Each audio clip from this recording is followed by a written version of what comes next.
Hey guys, how many of you have one of those geckos that you just don't want to touch because it will just tear your finger apart? This is Beast. He's a super giant TPA, SG-TPA, super giant Tremper patternless albino. So super giant Tremper Murphy. It's a Murphy patternless. I got this guy from Ron, oh geez, in 2012. So he's a little over 4 years. No, what is he? Wow. Yeah, he's 5 years old. And some change. So, that's pretty cool. I don't have a whole lot of 5-year-old animals. Well, I don't have any from 2012. I don't think there's any still popping around in here. And that's kind of sad. I mean, you know when it's like you don't have a lot of animals from a long time ago, but you've been breeding for so long? I don't know. I had this whole idea when I was breeding like the higher... Wow, that's really shaky. I had this whole idea when I was breeding the higher quality animals where I would rotate out my breeders every year and just keep a couple good breeders and then grow up their babies. And so for the first couple years, breed the adults, and then when the babies got to be like 18 months, start breeding those. That way every year I've got baby holdbacks that I'm breeding, raising up, and hatching out. Just made it a whole lot easier that way. But Beast legit hates me. He is really aggressive. So this is probably might be pretty crazy. I'm gonna try to do it this way. Ha-ha! Yeah! Took him off guard.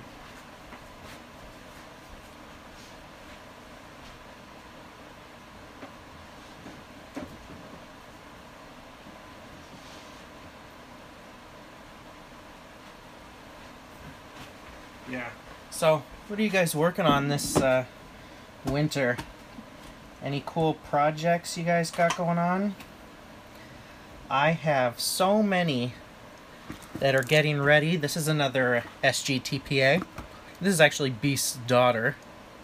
This is the only one that I've got left from that pairing. So, she was with Brian at Geckos for a while, with Beast. Working on some of those projects that he's got going on over there, and I got them back. So, this project seems to, just explode. People love this because they have such bright colored babies. And this is as close to tangerine as I care to get, unless you're talking about like super old, rare tangerine bloodlines. Like some things that I'll be getting on Tuesday. Brian at Geckos is sending me firewaters. The original firewaters from Dan the Fireman. I don't know if you guys know the lineage behind all of that, but it's pretty interesting. I mean, if you want to, check out some Late Night Leo's episodes, there should be some stuff about it. We are running low on battery, so this is going to be a pretty short episode. But this chick is ovulating now, and she will be ready to breed soon. Have a special project for that. She won't be breeding to her dad.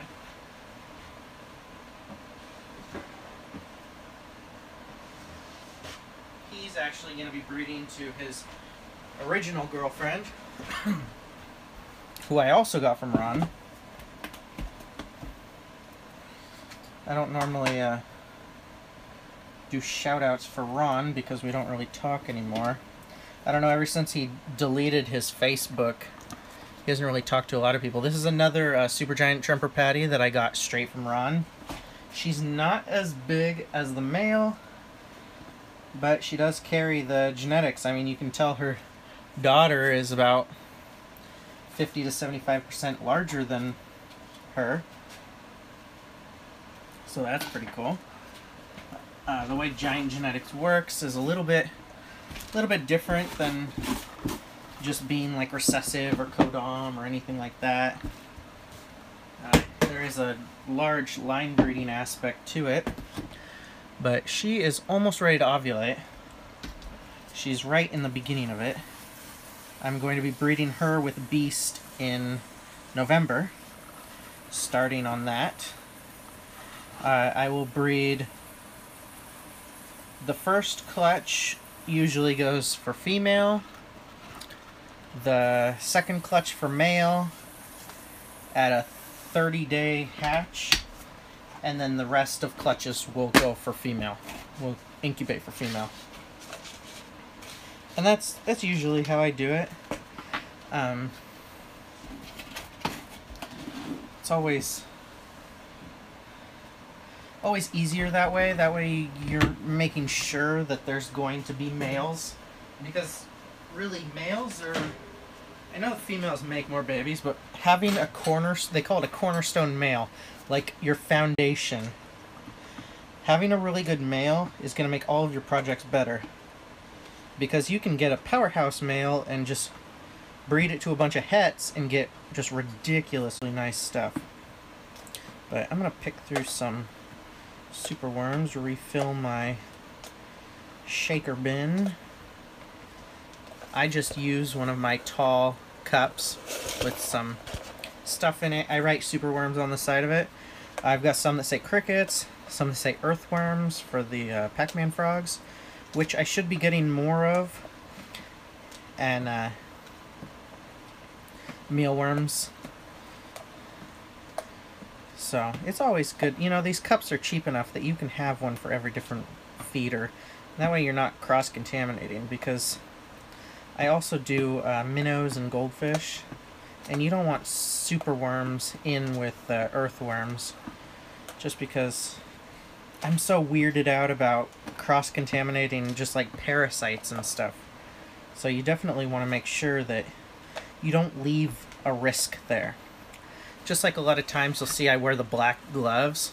I mean, it's not like necessary. If you watch my older videos, I did what Sasselbeck did and just scrape and vacuum with the shop vac.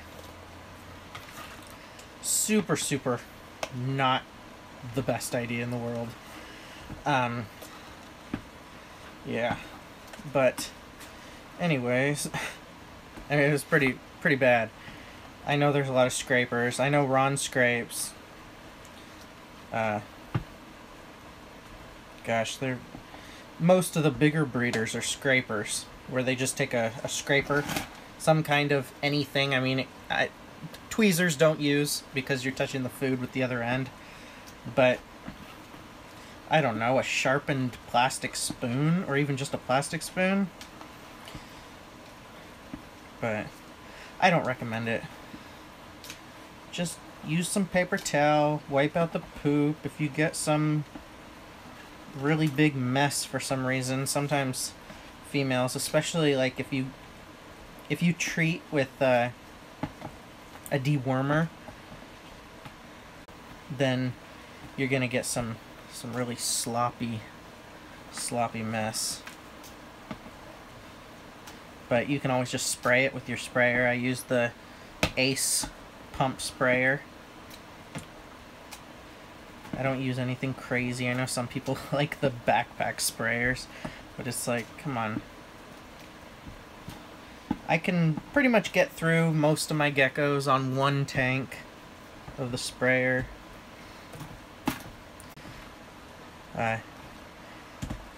They don't generally need much more than that. And I think I am through. Nope, there's another super worm. Alright. Time to order more worms. Wow. Yep. So I'll set this over here. And shake up the worms in the powder. We'll go ahead and grab her. The TPA are really, really cool animals. You could tell from her that she had pretty good amount of parrot tail. Her colors have doled out over the years. But that's just the way it goes. So here's another. What other projects are you working on? Actually, this next animal, don't be hating. This is Skull's only offspring. Now, Skull was the very first in the world ever pied white-faced gecko that hatched, which is actually pretty cool. I mean, we do have a lot of first animals like that. You know, we've got the cross-eyed and some other little projects that we're working on that hopefully we'll be able to show off this year. But, yeah, this is her daughter. Genetically, because she doesn't have the white face, she's just a Max Snow. So, hopefully we'll be getting more this next season. She stays at more of a leaner size, but I think that her and the firewater stuff is going to be the most exciting projects for next year. I don't think that I'm going to be doing much with the fat tails, but the White's tree frogs are something that's going to be fun. That'll be really good. But she does have, or she had, MBD as a hatchling, but that was 2 years ago, and she has completely recovered from that as far as the, you know, the bone disease is concerned. She doesn't have any issues with soft bones anymore, so that's good. You definitely don't want to be breeding females, especially that have soft bones. That's just not fun, for obviously reasons. I mean, the hatchlings are, you know, you might not even get the eggs to hatch.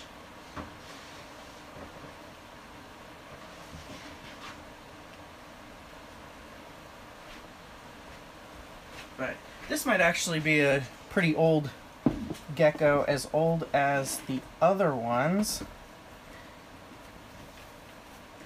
This is a pure fascio, and she is very fat as far as ovulating. She might actually need to be bred sooner than November, but we shall see. I do have a lot of fascio stuff left. I've got my original pair. Well, I bought her. Is this the one from... This is the one from Steve Sykes that I got when I bought that clear-eyed eclipse from him. And then I bought a pair of fascio from Pat Klein at Luxurious Leopards, who is no longer in business. Which is like, that was pretty devastating to the community, because I mean, the community got pretty crazy, and he just went straight into the dart frogs. And I don't know, I guess there's more money in dart frogs. You know, when it's your business, even if it's a hobby business, you kind of got to go with, you know, where the money takes you, just like any other job. I mean, you're talking about somebody that hatches out like 1,500 leopard geckos a year, and that is, you know, that's not considered a large business, but it's hard to have a medium-sized to small leopard gecko business because there's just no profit. You need to, you know, produce 10,000 at least to be a medium-sized breeder. And then you can become, you know, a large breeder, breeding up to 250,000 leopard geckos a year. Which is pretty insane. I mean, that's like a huge number.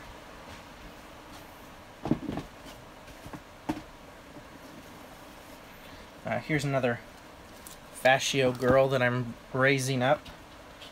I don't know if she's going to be breeding in November. She doesn't even look like she's close to beginning ovulations. So, who knows? Maybe.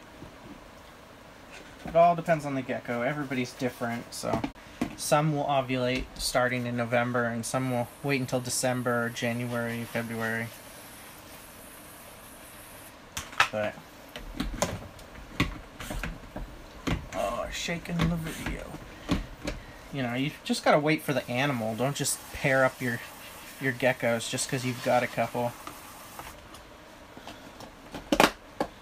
The animals have to come first. If the animals don't come first, then, I mean, the point is being lost on why you've got these. So, let's see what else we've got.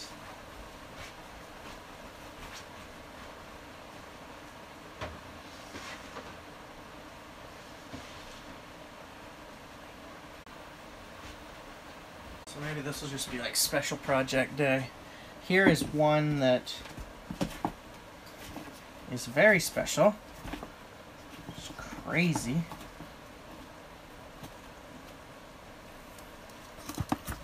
Maybe I'll give her some super worms to chill her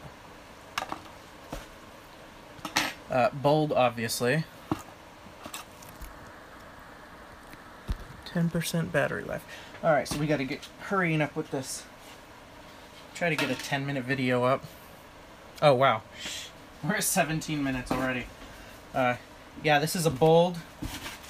If we can finish project goals this next season, I was guessing that 2020 was going to be the end of the project. But if we can get it this in 2018, then I'll be able to go ahead and tell everybody what all the genetics are on all this huge project that I've got going.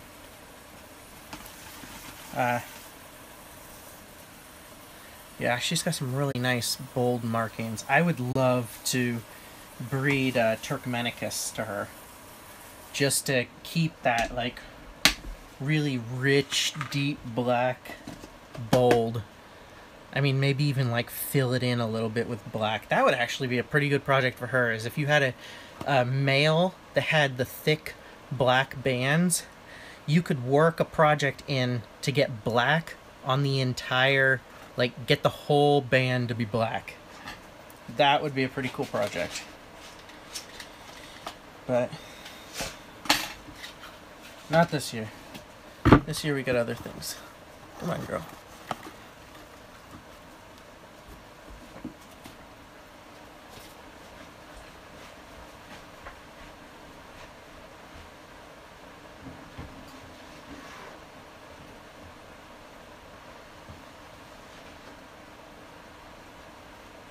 Now here's a really cool one that hatched out with really thick, bold line down her back.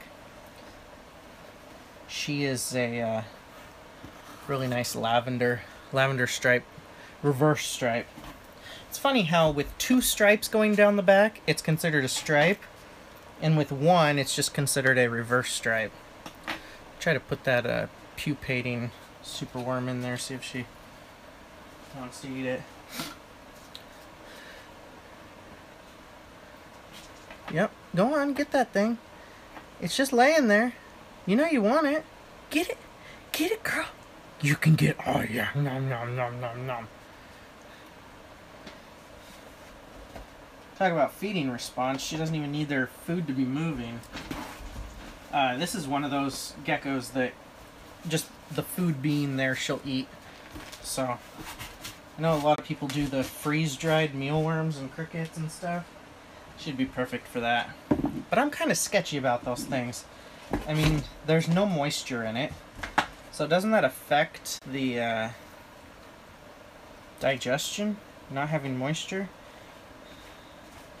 I mean, leopard geckos don't generally drink from a dish unless they're unhealthy or dehydrated. I mean, they don't have to be unhealthy. They can just be, you know, hot summer months, but I always just thought that drinking from a dish, you know.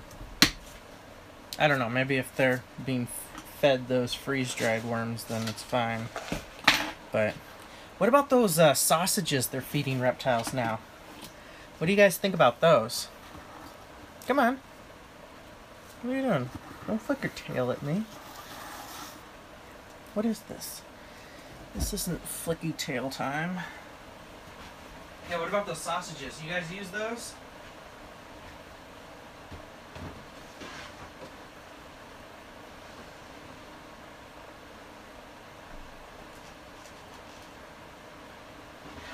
Here's a cool guy. This is I think this is my main clear-eyed eclipse male now. I think that's what's up. I think he ended up having the most clear eyes. Check out the colors. He would be really cool for like a Mandarin Bandit tangerine thing. Yeah, reptile sausage. I know, it sounds just terrible. But you know what? They have those the pinky mice thing that you like squeeze the mouse through. It's like a syringe that grinds it up as you squeeze it out. As far as I know. I mean, that's like a snake thing. I'm not really a snake guy.